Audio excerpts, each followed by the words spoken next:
मित्रांनो, Pune ring road उभारणीसाठी एकूण खर्च 15,000 कोटी रुपये आहे आणि 12,000 कोटी रुपये भूसंपादनासाठी देखील लागणार आहेत.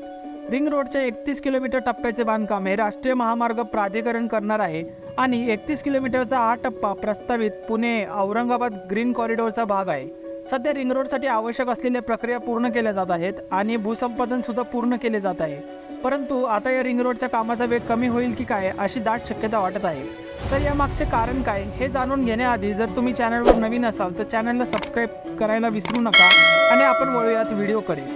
तर मित्रांनो, पुणे तसेच पिंपरी चिंचवड शहरातील वाहतुकीची कोंडी व वाहतूक संबंधित इतर समस्या दूर करण्याकरता पुण्यात रिंग रोड उभारत आहे.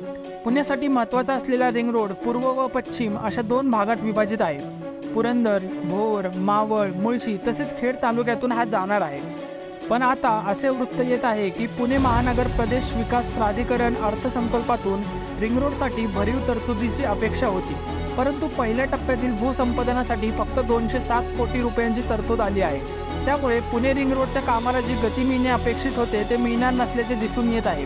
पुणे तसेच पिंपरी चिंचवड महापालिका हद्दीतील जी काही वाहतूक कोंडी आहे ती कमी करण्याच्या दृष्टिकोनातून पुणे महानगर प्रदेश विकास प्राधिकरण हद्दीत रिंग रोड उभारणीचे काम प्रस्तावित आहे. 128.8 किलोमीटर या रिंग रोडसाठी सुमारे 17,412 कोटींची प्रशासकीय मान्यता होती. त्यामध्ये 5,800 कोटींचा भूसंपादन खर्चाचा देखील समावेश आहे. पुणे महानगर प्रदेश विकास प्राधिकरणाचा 1,926.60 कोटींच्या खर्चाचा 2023-24चा अर्थसंकल्प सादर करण्यात आला.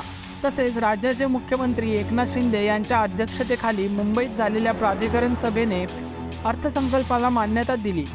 यामध्ये प्रामुख्याने विकास शुल्क आणि जमीन भूखंडाचे जाहीर लिलाव तसेच ठेवींवरील व्याज यातील जमा झालेला महसूल अपेक्षित आहे. यात प्रामुख्याने प्राधिकरण क्षेत्र नगररचना योजनांसाठी 275 कोटी आणि रस्ते, पूल व इतर पायाभूत सुविधांसाठी 250 कोटी, गृह योजनांसाठी 366 कोटी, मेट्रो प्रकल्पांसाठी 515.29 कोटी तसेच रिंग रोडसाठी केवळ 207 कोटी रुपयांची तरतूद करण्यात आलेली आहे.